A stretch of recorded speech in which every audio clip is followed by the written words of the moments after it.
Hello viewers, welcome to our channel. నేను మీ చరణ్ పరిమి. మూఢనమ్మకం వల్ల ప్రాణాలు పోగొట్టుకున్న బుద్ధిజం స్టూడెంట్. నిజానికి బుద్ధిస్టులు అంటేనే హేతువాద ఆలోచనలు, హేతువాద పద్ధతులతో ఉంటారు. దేవుళ్ళు, దెయ్యాలు ఇటువంటివి నమ్మరు. అలాగే కొన్ని రకాల ఈ తాంత్రిక శక్తులు కానీ ఇలాంటి విద్యలు కానీ ఏవి నమ్మరు. అటువంటి బుద్ధిజం అనేది హేతువాదానికి మన దేశంలో తొలిమెట్టని చెప్పొచ్చు. బుద్ధిజం కన్నా ముందు కూడా చార్వాకులు అనే మరొకటి ఉండేది. హేతువాద ఆలోచనలతోటి అటువంటి ఒక వ్యవస్థ ఉండేది. సో మరోవైపు ఈ మతాలకు సంబంధించిన వ్యవస్థలు ఉండేవి. వీళ్ళ మధ్య ఎప్పుడు కూడా ఒక రకమైన పోరాటాలు జరుగుతూ ఉండేవి. సో అదొక కథ. అయితే ఇక్కడ చూసుకుంటే ఒక బుద్ధిజం స్టూడెంట్, ఇతని పేరు కొండన్న. నిజానికి ఇతను పేరు చూస్తే తెలుగోడు పేరులాగా ఉంది, కానీ నిజానికి ఇతను మయన్మార్ వాడు. సో మయన్మార్ నుంచి మన గుంటూరు ఆచార్య నాగార్జున యూనివర్సిటీకి హైయర్ ఎడ్యుకేషన్ కోసం ఇక్కడికి వచ్చాడు. అప్పటికే అక్కడ అతను మయన్మార్లో వ్యూహ అనుకుంటా, సో ఆ యూనివర్సిటీలో, బుద్ధిజం యూనివర్సిటీలో డిగ్రీ కంప్లీట్ చేసుకొని ఇప్పుడు పీజీ కోసం నాగార్జున యూనివర్సిటీకి వచ్చాడు. సో నాగార్జున యూనివర్సిటీ బుద్ధిజం స్టడీస్కి మంచి ప్రయారిటీ ఉన్న యూనివర్సిటీ. మన ఏపీలో దేశవ్యాప్తంగా చాలా యూనివర్సిటీలు ఉన్నాయి. వాటిల్లో నాగార్జున యూనివర్సిటీ అనేది పేరు కూడా నాగార్జునుడు, ఆచార్య నాగార్జునుడు బుద్ధిస్ట్. సో ఆయన పేరు మీద అది పెట్టడం జరిగింది. సో ఆ యూనివర్సిటీలో బుద్ధిస్ట్ స్టడీస్ అని సపరేట్గా మరొక విభాగం ఉంటుంది. అందులో మయన్మార్, భూటాన్, అలాగే నేపాల్, అలాగే మన దేశంలో కూడా కొన్ని ప్రాంతాల నుంచి బుద్ధిజం చదవడానికి అనేక మంది వస్తుంటారు. వచ్చి అక్కడ హైయర్ స్టడీస్ చేస్తూ ఉంటారు. నిజానికి ఈ బుద్ధిజం అనే దానికి మన దేశంలో కొన్ని యూనివర్సిటీసే మొదటగా బుద్ధిజాన్ని ట్రైన్ చేస్తూ వచ్చాయి. గతంలో నలంద యూనివర్సిటీ, తక్షశిల యూనివర్సిటీల టైం నుంచి కూడా బుద్ధిస్టులే యూనివర్సిటీలు పెట్టి బుద్ధిస్టులే ఎడ్యుకేషన్ ఇస్తూ ఈ విధంగా చేసుకుంటూ వచ్చారు. ఆ విధమైన ఈ క్రమంలో నాగార్జున యూనివర్సిటీ అనేది దానికి ఎంతో ప్రాధాన్యత ఇస్తూ వచ్చింది. ఎందుకంటే పక్కనే నాగార్జున కొండ, నాగార్జునుడి ఇదవ్వడము, అటువైపు చూస్తే అమరావతి కూడా బుద్ధిస్ట్ క్షేత్రం అయి ఉండటము. సో ఈ రకంగా ఎవరైతే ఈ బుద్ధిస్టు ఈ మాంక్స్ ఉంటారో, భిక్షువులు ఉంటారో, వీళ్ళంతా కూడా నివసించిన లామ్స్, బుద్ధిస్ట్ లామ్స్ కూడా అక్కడ ఫేమస్ గుంటూరు ప్రాంతంలో. నేనైతే యాక్చువల్గా ఈ యూనివర్సిటీలోనే చదివాను. నేను పీజీ కూడా ఈ యూనివర్సిటీలోనే చేశాను. ఈ బుద్ధిస్ట్ స్టడీ సెంటర్ ఏదైతే ఉందో, ఈ స్టడీ సెంటర్ ముందే కొద్దిగా ఉదయాన్నే అలా వాకింగ్ చేయడాలు, రన్నింగ్ చేయడాలు, అక్కడికి వచ్చి ఎక్సర్సైజ్ చేయడాలు ఇవన్నీ చేస్తూ ఉంటాం నేను, వేరే ఫ్రెండ్స్ ఇట్లా. సో ఆ బుద్ధిజం సెంటర్ దగ్గర ఒక సంఘటన జరిగింది ఇప్పుడు. అదేంటంటే ఆ బుద్ధిస్ట్ స్టూడెంట్, మయన్మార్ స్టూడెంట్ తన ఫ్రెండ్తో పాటు కలిసి ఆ ఏరియాలో పుట్టగొడుగుల్ని తీయడానికి బయలుదేరి వచ్చాడు. వచ్చి ఆ పుట్టగొడుగుల్ని వెతుకుతూ, అవన్నీ కూడా చెట్లలో పెరిగి ఉంటాయి కదా, సో అక్కడ అవన్నీ వెతుకుతూ ఆ విధంగా చేస్తూ పోయాడనమాట. కొన్ని కలెక్ట్ చేసుకుంటూ ఉన్న టైంలో బుషెస్లో, ఆ పొదలు ఉంటాయి కదా, వాటిల్లో అనుకోకుండా చేయి పెట్టినప్పుడు ఒక పుట్టలోంచి ఒక పాము వచ్చేసి కాటేసింది. పాము కాటేసిన తర్వాత మామూలుగా మనమైతే ఏం చేస్తాం, ఇమీడియట్గా అక్కడ ఒక కట్టు కట్టేసి దాన్ని, ఆ విషయాన్ని పోవడానికి ఏదైనా ప్రయత్నం చేస్తాం. ఆ తర్వాత నేరుగా హాస్పిటల్కి వెళ్తాం, ఏదో ఒక ట్రీట్మెంట్ అయితే జరుగుతుంది.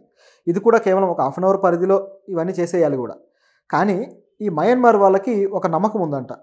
అదేంటంటే పాము కాటేస్తే ఆ పామును చంపిగాని వెళ్ళరట. ఇదెక్కడ సిస్టమ్? బుద్ధిజం చెప్పేదే అహింస గురించి. పాము కాటేసిన దానికి సంబంధించి అదేదో మనుషుల మీద పగబట్టి కాటేయదు, దానికి ఏదో ప్రాణరక్షణ కోసం ఎవరో నా మీద దాడి చేయబోతున్నారనే భయంతో కాటేస్తుంది. అటువంటి దాని మీద బుద్ధిస్ట్ ఫిలాసఫీ చదువుతున్న వాళ్ళు ఈ విధంగా ఆ పామును చంపాలి అనుకోవడం అనేది మయన్మార్లో మరి ఎందుకు ఆ విధంగా వచ్చిందో చూడాలి. ఎందుకంటే మయన్మార్ బుద్ధిస్ట్ కంట్రీ. అక్కడ చాలా వరకు కూడా బుద్ధిజం అనేది బాగా ఫాలో అవుతూ ఉంటారు. బుద్ధిజంలో కూడా రకరకాల పద్ధతులు ఉన్నాయనుకోండి, అందులో ఒక పద్ధతి మయన్మార్లో పాపులర్. అతను అక్కడ చదివి ఇక్కడికి వచ్చి హైయర్ ఎడ్యుకేషన్ కోసం ఉన్న వ్యక్తి రాత్రి 10:30 టైంలో ఈ పుట్టగొడుగుల కోసం ఈ ఫ్రెండ్తో కలిసి వెతుకుతూ కలెక్ట్ చేస్తున్న టైంలో పాము కాటేసింది. హాస్పిటల్కి వెళ్లకుండా దాదాపు 2.5 గంటల పాటు, 12:30 వరకు కూడా దాదాపు 2 గంటలు ఆ పొదల్లో అక్కడ ఇక్కడ ఈ పాము కోసం వెతుకుతూ టైం గడిపేశారు. మొత్తానికి ఆ పాము కనపడితే ఆ పామును చంపి అప్పుడు వెళ్ళారు హాస్పిటల్కి. ఈ లోపు ఏమైందంటే అది విషపూరితమైన పాము, రక్తపింజర. ఆ పాము కాటేస్తే చాలా త్వరగా ట్రీట్మెంట్ తీసుకోవాలి, లేకపోతే అది ఖచ్చితంగా ఆ విషం బాడీలోకి వెళ్ళిపోయి మనిషి చచ్చిపోతారు. ఇప్పుడు అదే జరిగింది. ఇమీడియట్గా 2 గంటల పాటు వెతికి పామును చంపేసి అప్పుడు మంగళగిరి ఎన్ఆర్ఐ హాస్పిటల్ ఉంటుంది, సో అక్కడికి వెళ్తే అక్కడ ట్రీట్మెంట్ డాక్టర్ స్టార్ట్ చేశాడు. ట్రీట్మెంట్ చేస్తుండగానే అతను చనిపోయాడు. ఒక మూఢ విశ్వాసం, అంటే దగ్గరలోనే హాస్పిటల్ ఉంది, గట్టిగా 10 నిమిషాలు పడుతుంది అక్కడ నుంచి వెళ్ళడానికి, చకచకా వెళ్ళిపోయి ట్రీట్మెంట్ చేసుకుంటే బాగుండేది. పైగా పక్కన ఉన్న ఫ్రెండ్కి మరి తెలియలేదు, అతను కూడా మయన్మారోడే, మరి అతనికైనా తెలియలేదా, ఎందుకు చెప్పలేకపోయాడు? సో కొన్ని మూఢనమ్మకాలు ఇటువంటి ప్రాణాలు తీయడం దాకా తీసుకొస్తాయి. బహుశా మయన్మార్లో ఉన్న పాముల్లో ఎక్కువగా విషపూరితమైన పాములు లేకపోయి ఉండొచ్చు. వాళ్ళు ఆ పామును వెతికి చంపిపోయేంత వరకు వాళ్ళ ఆరోగ్యం బాగుంటే ఉండే అవకాశం ఉందేమో. కానీ భారతదేశంలో కూడా 70% విషపూరితమైన పాములు ఏం లేవు. 70% కూడా అవి నాన్ వెనమస్ అంటారు, అంటే విషం లేనివి. కేవలం కొన్ని కేటగిరీస్ మాత్రం ఒక 25% 20% విషపూరితమైన పాములు మన దేశంలో ఉన్నాయి, వెనమస్ అంటాం వాటిని. సో ఇవి కాటేస్తే ఖచ్చితంగా ఇమీడియట్గా ట్రీట్మెంట్ తీసుకోవాలి. అతను చేయకపోవడంతో చనిపోయాడు. చివరికి ఇది పెద్ద ఇష్యూ అయింది. యూనివర్సిటీలో ఇలా జరిగింది, పాములు అవి ఇవి తిరుగుతున్నాయి అడవిలాగా అని చెప్పేసి ఇష్యూ అవడంతో యూనివర్సిటీ రిజిస్ట్రార్ గారు, సో రిజిస్ట్రార్ బయటకు వచ్చి, ఆయన పేరు నరసింహ అనుకుంటా, సో ఆయన వచ్చి ఏమన్నారంటే, నిజానికి ఈ పాము కాటు లేకపోతే ఈయన ఈ బుషెస్లో తిరగడం కానీ ఇదంతా కూడా యూనివర్సిటీ పరిధిలో జరగలేదు, యూనివర్సిటీ బయట కాలువ ఉంది, ఆ కాలువ గట్టున ఇది జరిగింది అని చెప్పేసి అన్నారు. యూనివర్సిటీకి వెనక వైపు, ముందు వైపు వచ్చేసి NH-16 ఉంటుంది హైవే, ఇటువైపు వెనక వైపు వచ్చేసి ఒక పెద్ద కాలువ ఉంటుంది. కృష్ణానది వాటరు కాలువ ద్వారా గుంటూరు జిల్లా రేపల్ల ఈ ప్రాంతం మొత్తానికి కూడా ఆ పొలాలకి, పంట పొలాలకు తరలించే కాలువ అది, పెద్ద కెనాల్. ఆ కెనాల్లోంచి వాటర్ అంతా వెళ్తూ ఉంటాయి. సో ఈ గట్టు మీద వీళ్ళు వెతుక్కుంటూ వెళ్ళారు. ఇది మామూలుగా అయితే మేము యూనివర్సిటీలో ఉన్నప్పుడు ఈ హోలీ ఇలాంటి పండుగలు ఏమైనా చేసుకొని బాగా రచ్చ అయిపోయిన తర్వాత వెళ్ళి ఆ కాలువలో దూకి కొద్దిగా మొత్తం కడుక్కొని ఈత కొట్టి వచ్చేది. సో అట్లా ఉంటుంది అనమాట అక్కడ వాతావరణం.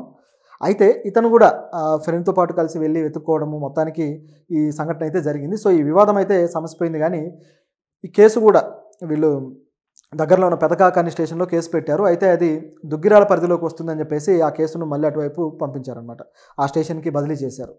ఇది ఇక్కడ జరిగింది. అయితే ఇక్కడ గమనించాల్సింది ఏంటంటే, బుద్ధిస్ట్ డిపార్ట్మెంట్కి లేకపోతే వీటికి ఏ సంబంధం లేదు, కానీ వీళ్ళకున్న మూఢనమ్మకం వల్ల ఇది జరిగింది అనేది గ్రహించాలి. ఇంతకాలం బుద్ధిజంలో ఏం చదువుకున్నారు, ఏం నేర్చుకున్నారు అంటే ఆ హేతువాదాన్ని నేర్చుకోలేదు అనే దానికి ఇది ఒక ఎగ్జాంపుల్. అందుకోసం దీన్ని తెలుసుకోవాలి. చూస్తే అతను పూర్తి స్థాయి మాంక్ గెటప్లోనే ఉన్నాడు, ఆ గుండు చేయించుకొని ఆ మాంక్స్ డ్రెస్ వేసుకుంటారు కదా, అది వేసుకొని. సో ఇంత ఉన్నా సరే ఆ విఘ్నత అతనికి ఎందుకు లేదు అనేది ఇక్కడ ప్రశ్న. కొంచెం బాధాకరమైంది. పక్క దేశం నుంచి వచ్చి ఇక క్లాసులు కూడా స్టార్ట్ అవ్వలేదట, జస్ట్ ఇక నెక్స్ట్ మంత్ నుంచి స్టార్ట్ అవుతాయి. ఈ టైంలో ఈ విధంగా జరగడంతో ఆ డిపార్ట్మెంట్ కూడా కాస్త విషాదంగా తయారైంది. కాకపోతే ఇక్కడ ఒక విషయం అయితే చెప్పొచ్చు, ఏంటంటే చాలా ప్రాంతాల నుంచి యూనివర్సిటీకి బుద్ధిజంని చదవడానికి వస్తారు. యూనివర్సిటీలో బుద్ధిజం అనేది చాలా హై క్వాలిటీ ఎడ్యుకేషన్గా పేరుంది. మేము అటు ఆ ప్రాంతంలో ఆ యూనివర్సిటీలో చదివినప్పుడు చాలామంది బుద్ధిస్ట్ మాంక్స్ కనపడుతూ ఉంటారనమాట మాకు. మొదటిసారి చూసినప్పుడు అయితే ఆశ్చర్యం వేసింది. ఎప్పుడు సినిమాలో చూడటమే తప్ప డైరెక్ట్గా చూసింది లేదు. మొదటిసారి క్యాంపస్లో చూసి ఆహా వీళ్ళు ఇలా ఉంటారా అని చెప్పేసి ఆశ్చర్యపోయాం. ఆ తర్వాత మన దగ్గర, మన ఇండియా నుంచి కూడా అనేక మంది మాంక్స్గా మారి అనేక మంది ఆ బుద్ధిజం ప్రాక్టీస్లో ఉన్న వాళ్ళు కూడా కనిపించారు. అండ్ నా రూమ్మేట్ కూడా, హాస్టల్ రూమ్మేట్ కూడా బుద్ధిజం స్టూడెంటే అనమాట, మాంక్ లాగే ఉంటాడు అతను. సో ఇట్లా, సో అందువల్ల దాని మీద నాకు కూడా కొంత అవగాహన అయితే ఉంది. సో ఇది ఒక మూఢ విశ్వాసాన్ని అయితే మీరు గ్రహించాల్సిన అవసరం అయితే ఉంది. సో బుద్ధిజంలో ఇదొక, అంటే మయన్మార్ వాళ్ళది, నిజానికి అది బుద్ధిజంలో ఉన్నది కూడా కాదు, ఇది మయన్మార్లో ఆ దేశంలో ఉన్న ఒక అలవాటు. మరి ఇలాగే వేరే దేశాల్లో బుద్ధిజం ప్రాక్టీస్ చేసే వాళ్ళలో మరి వేరే ఉండవా అంటే ఉంటాయి. నిజానికి బుద్ధిజాన్ని కూడా అనేక మూఢ విశ్వాసాలతోటి నింపేసి దాన్ని హేతువాదం నుంచి చాలా దూరం జరిపేసి ప్రాక్టీస్ చేస్తున్నారు ఈ రోజుల్లో. సో ఇది కొద్దిగా ఖండించాల్సిన విషయమే. అంటే పురాతన బుద్ధిస్ట్ సారస్వతాన్ని పక్కన పెట్టేసి మధ్య మధ్యలో అనేక యాడింగ్స్ చేసుకుంటూ వచ్చి దీన్ని కూడా పాడు చేశారు. దానికి ఇవన్నీ ఎగ్జాంపుల్స్.